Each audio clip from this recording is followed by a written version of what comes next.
Okay, now let's try subtracting rational expressions.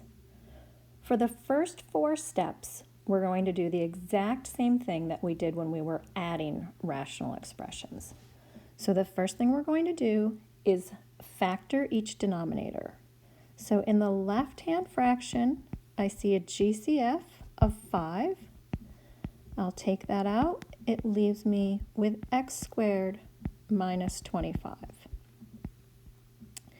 In the right-hand fraction, I see a GCF of 3, so I'll take that out and it leaves me with y minus 5.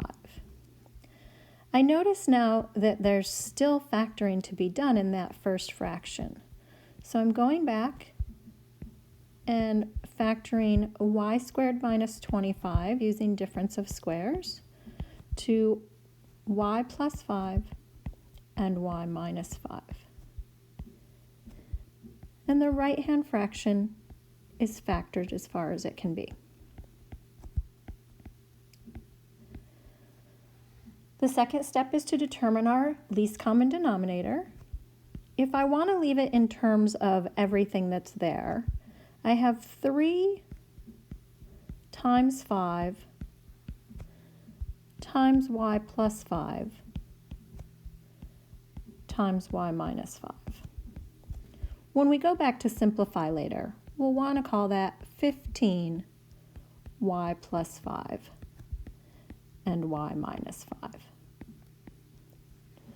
For step number 3, where we multiply the numerator and denominator of each fraction by the factors that are missing from the LCD, it might be easier to look at that first step where 15 is broken up into 3 and 5.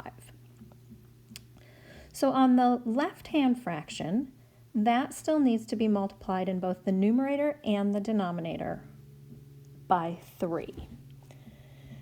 At this point, I'm starting to get a little bit tired of all the writing of these fractions. So for right now, I'm going to multiply the numerator by 3 and put it over LCD. We'll come back and substitute that back in at the end. For the second fraction on the right-hand side, that needs to be multiplied by both 5 and y plus 5. And again, for now, I'm just going to put that over LCD. Now we want to simplify the numerators. So in the left-hand fraction, we get 21y over LCD. And in the right-hand fraction, we're going to get 4 times 5, which is 20, times y gives me 20y.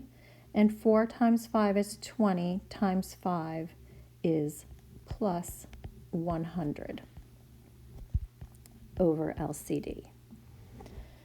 Now the difference comes here in step 5. The difference from adding rational expressions is at step 5 we're going to subtract the numerators. But we have to be very careful.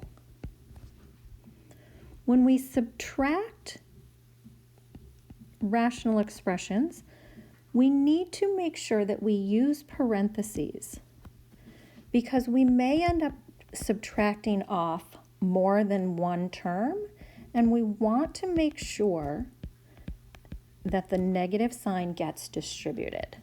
So when we subtract the numerators, use parentheses, as you may need to distribute the negative.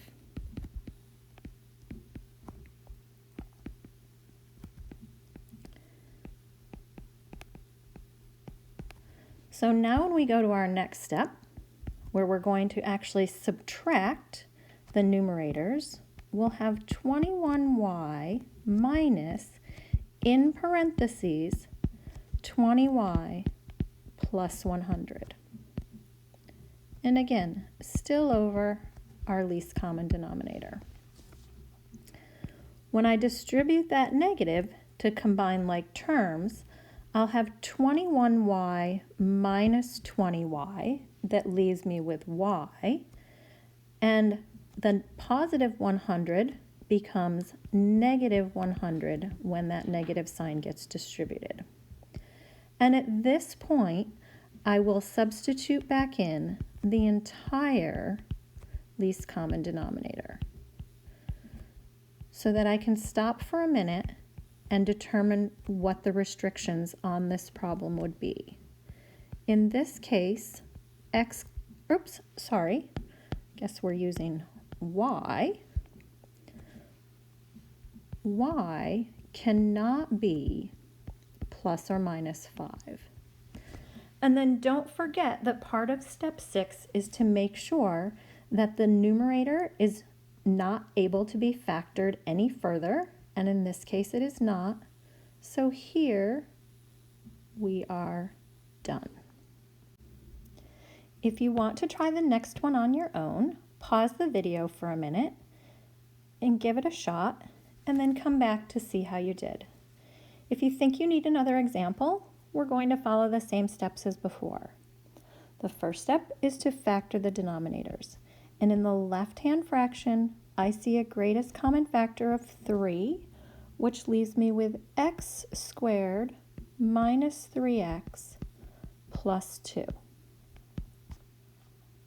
And on the right-hand side, in the right-hand fraction, I also see a greatest common factor of 3, which leaves me with x squared plus x minus 2. I notice that both of those denominators are still factorable by sum product factoring, so I will complete that. So I have 3 times x minus 2 times x minus 1. And on the right-hand fraction, I keep the numerator, and the greatest common factor of 3 stays, and the sum product factoring becomes x plus 2 and x minus 1. To determine our least common denominator, we put all those pieces together. So we have 3 x minus 2, x minus 1, and x plus 2. So the left-hand fraction needs to be multiplied by x plus 2, and I will keep that over the least common denominator. The right-hand fraction needs to be multiplied by x minus 2, leaving that over the least common denominator. Now we want to simplify the numerators. So when I distribute on the left, I get x squared plus 2x over the LCD. And on the right-hand side, when I FOIL, I get 2x squared and negative 4x plus x, so minus 3x minus 2, all over the LCD. Now when I go to subtract, I want to make sure I subtract off that second fraction with parentheses. So minus 2x squared minus 3x minus 2 in parentheses, all over the least common denominator, so that when I go to combine like terms, I make sure that negative sign gets distributed. So I have x squared minus 2x squared, which is minus x squared, and I have 2x plus 3x now, which is 5x, and plus 2 when the negative sign gets distributed.